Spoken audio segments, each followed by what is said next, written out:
Bonjour, c'est Ricardo et aujourd'hui on se retrouve pour une nouvelle vidéo. Et aujourd'hui on se retrouve pour faire un débrief de Porto Vizela, victoire 4-2.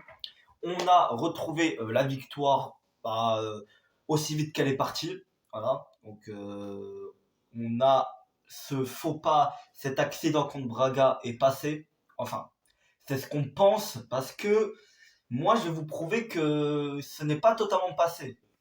C'est... Alors peut-être qu'on a gagné. Oui, on a gagné. On a gagné. Mais je suis désolé. Ce match ne m'a pas du tout convaincu. Et on a été inquiétant. Encore une fois.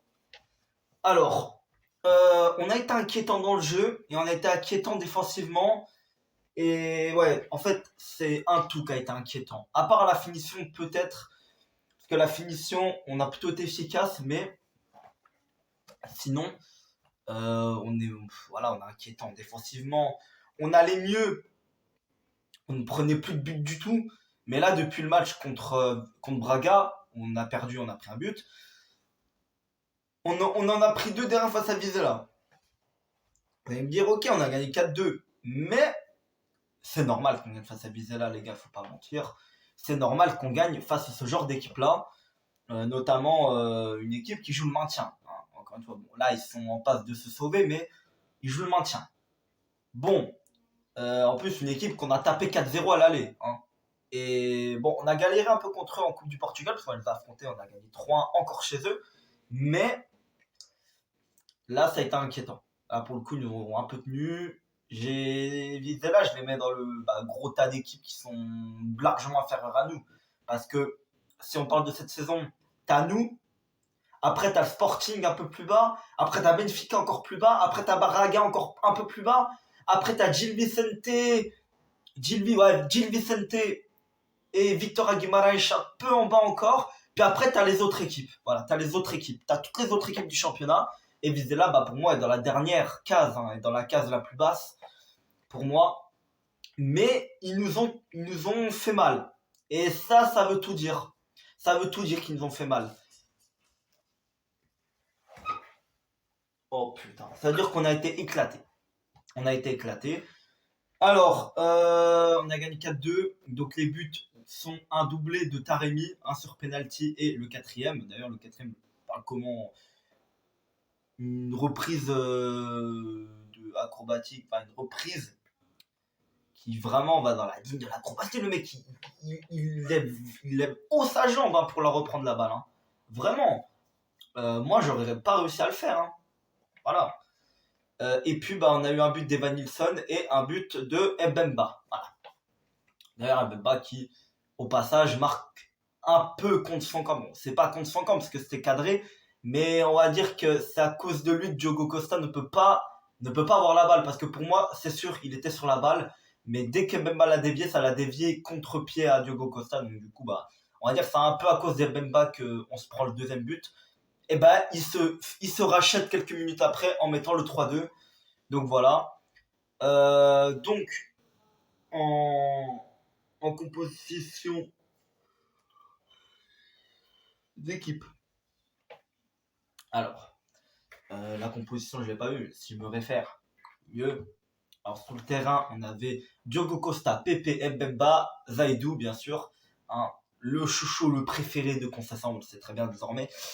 Pepe à droite, l'autre Pepe, le Brésilien de Grêmio, l'ancien de Grêmio. Avec Fabio Vieira, Vitinha, Otavio, Marco Grujic et Evan Nilsson Taremi. Donc,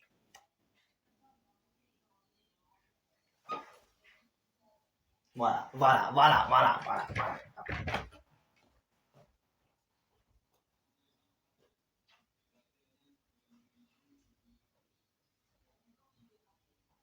Donc là, je vous ramène un spécimen, un spécimen, un petit spécimen, un spécimen. Donc, lui...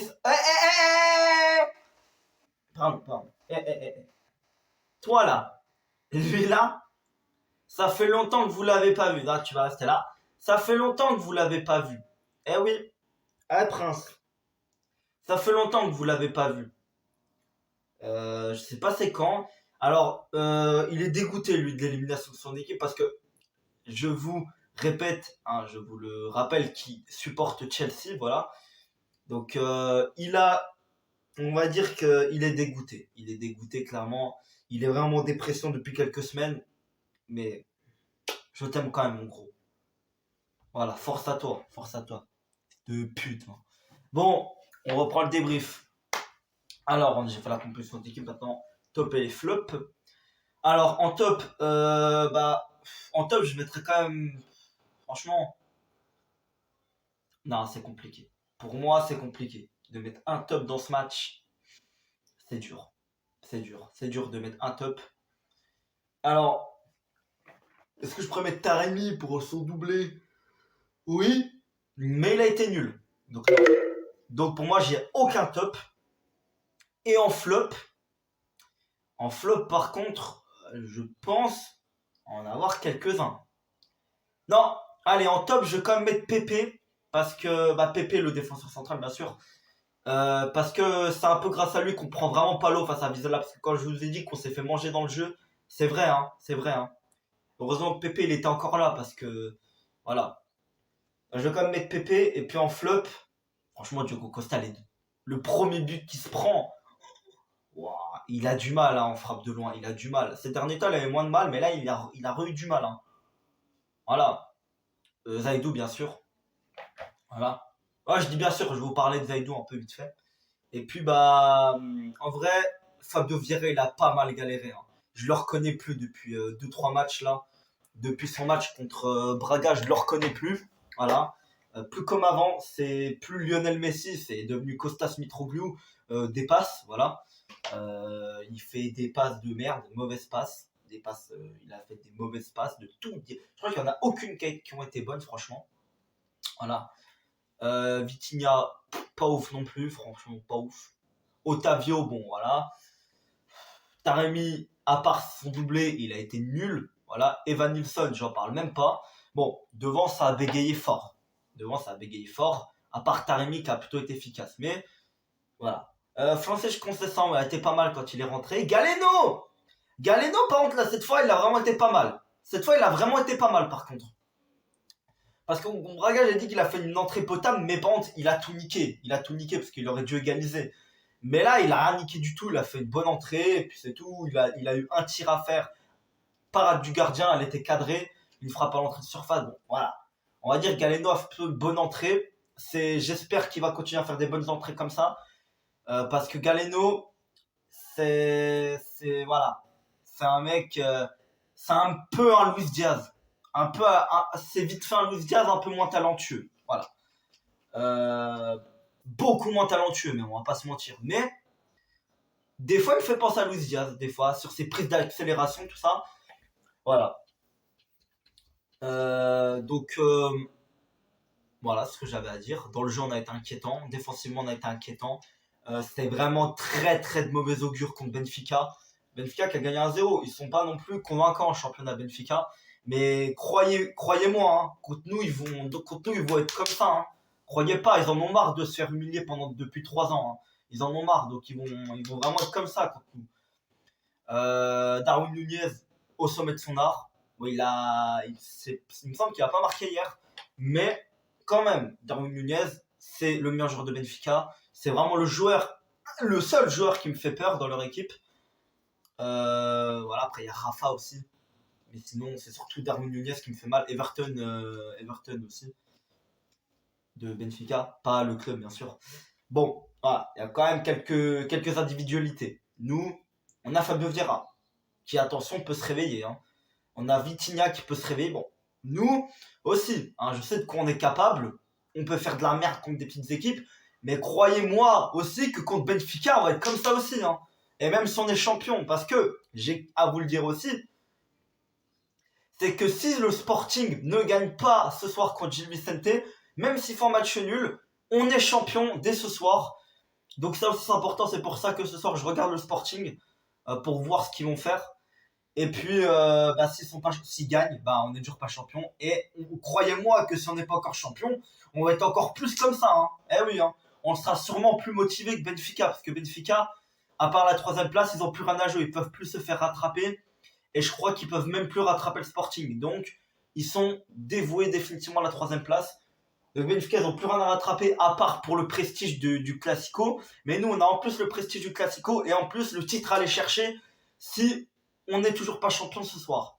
Donc, je pense qu'on sera encore plus motivé que Benfica.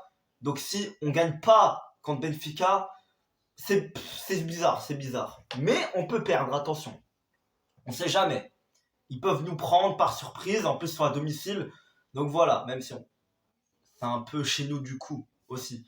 Hein, 2-0 en 2019. Hein, Marega, hein, quand il est parti en devant, Zé Luis, Marega, 2-0. Voilà, je vais rien dire. Le 1-0 hein, en 2018, hein, Hector Herrera, ça frappe, hein, qui s'en rappelle. On va pas parler de ça non plus. Le 2-1 aussi, hein, en 2016, voilà. Hein. La saison où on est grave nul. On finit 3ème, loin derrière Benfica le Sporting. Mais on arrive quand même à les souiller aller-retour. Hein. Je dis ça, je dis rien. Hein. Voilà. Le Benfica qui sont champions par chance aussi. Non, pas par chance. Par in extremis. Surtout parce que le Sporting était vraiment leader jusqu'à la fin de saison. Et à la fin, Benfica passe devant. Il me semble que ça s'est passé comme ça. Saison 2015-2016. Ensuite, 2011, ça remonte plus loin, bien sûr. 2012 aussi, hein, la grosse frappe de Hulk. Hein, voilà, la grosse frappe de Hulk, alors qu'il avait subi des cris racistes. Eh ouais. Il subit des cris racistes et au même moment, il te fout une frappe. J'ai vu ça il n'y a pas longtemps. Puis bien sûr, pour moi, dommage que je ne l'ai pas vécu. Mais le meilleur souvenir pour moi du FC Porto à Benfica, c'est clairement le championnat qu'on gagne quand on est champion en 2011. Quand on gagne le championnat à Lisbonne, à Benfica, Estádio da Luz, ils éteignent les lumières, ils éteignent tout, ils activent l'arrosage automatique. Ils ont le seum. On fête le titre. On en a rien à foutre. Hein. Clairement, on en a rien à foutre qu'ils ont tout activé pour nous faire chier. On s'en fout. On fête le titre. Voilà. Clairement, très très très bon souvenir pour Porto et puis pour l'histoire. Malheureusement, moi je l'ai pas vécu en truc. Je l'aurais vécu, ça aurait clairement été le meilleur souvenir pour moi. Hein. Bon, imaginons, je suis en 2005. Je suis né en 2005 et je commence à regarder en 2005. Imaginons. C'est improbable, mais on va dire que je commence à tomber amoureux du FC Porto en 2010. 5 ans, tu vois. Tu peux commencer à ce moment-là vraiment à regarder le foot, vraiment au plus jeune âge. Généralement, c'est entre... Tu commences à supporter un club entre 8-12 ans. Moi, je me mets pas dedans parce que j'ai vraiment commencé à supporter Porto à 13 ans. Donc, voilà. Voilà. Quand je suis vraiment tombé amoureux, attention, quand je suis vraiment tombé amoureux, quand vraiment je loupais plus un match, j'avais 15 ans. Quand je loupais plus un match. Bon, les gars, c'est très grave ce qui vient de se passer. Bon, très grave, non. C'est pas très grave. Mais il y a un truc. Attention, je viens de voir une dinguerie. Bon, déjà, il faut que je vous montre un truc. Le maillot, il est là. Il y a un maillot, il fait plaisir déjà à voir. Et celui-là, j'ai le porter. Et c'est un vrai, parce que celui que j'ai sur moi, c'est pas un vrai. Et je l'ai depuis 8 ans, je crois, 9 ans. Il me sert toujours, hein. La vie qui me sert toujours, hein. Et il y en a un, c'est un vrai par contre. C'est le maillot de 2014. Voilà. Voilà. Super, super. Je dois faire du montage, c'est super maintenant. C'est super. En plus, fils de pute, il se met même pas en pause, bah oui. Bon, en gros, j'en étais où, voilà. Portugal. Donc, celui-là, il fait plaisir, je vais le porter. Bien sûr, hein. Par contre, il y en a un, j'en veux pas. J'en veux pas. Parce qu'en fait, c'est des supporters. Enfin, en gros, des Portugais. Et eux, ils supportent. Là, vous voyez maillot rouge, hein, vous pouvez peut-être reconnaître. Jamais de la vie. Jamais de la vie, je porte ça, moi. Hein. Eh, bon. J'ai un père, il supporte Benfica. Voilà, je vous ai jamais dit. Mon père, il supporte Benfica. Ok. Je vais lui donner. Ou alors, quelqu'un qui veut le maillot, ok. Bah, je le mets pas sur moi. Je le mets pas sur moi, c'est mort. C'est mort. Même toucher. Non, toucher, quand même, on va pas abuser. Toucher, on va pas abuser. Hein. Mais juste ne pas le mettre. Vraiment, je ne veux pas le mettre parce que. Franchement, j'ai honte de vous montrer ça. Même, j'ai honte. Hein. Vous vous rendez compte du truc. Hein. Quand même. Donc, dites-moi là, ça, tu vois, imaginons si j'ai des gens qui me connaissent et puis qui veulent ce maillot, je leur donne, hein, pas de problème. Hein. S'il y a des gens que je connais dans la vraie vie, qui regardent mes vidéos et puis qui veulent ce maillot, moi je leur donne. Hein. Voilà, je leur donne. Voilà. Si vous aimez bien les cols blancs comme ça, tu vois, hein, si vous aimez bien les petites marques de bière, Sagres, la bière de Wish en portugaise, hein, franchement, prenez. Ça en plus, je crois que c'est le maillot saison 2017-2018, je crois, il me semble. Donc voilà. Alors, il est où? En tout cas, niveau prestige, les gars,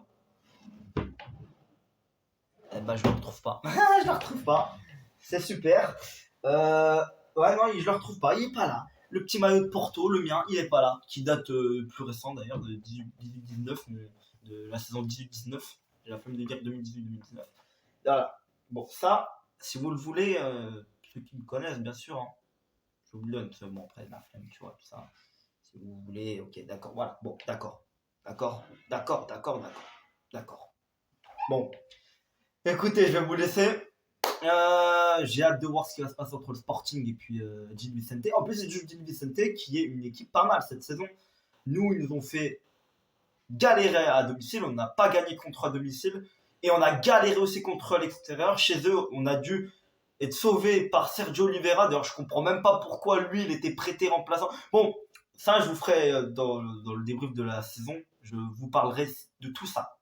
Je vous parlerai de tout ça. Je ferai le débrief de la saison. Je ferai peut-être même 2 parties parce que cette saison, vu que ça fait très longtemps, ça fait 2 ans que je regarde le FC Porto, tout le temps, tous les matchs depuis 2 ans.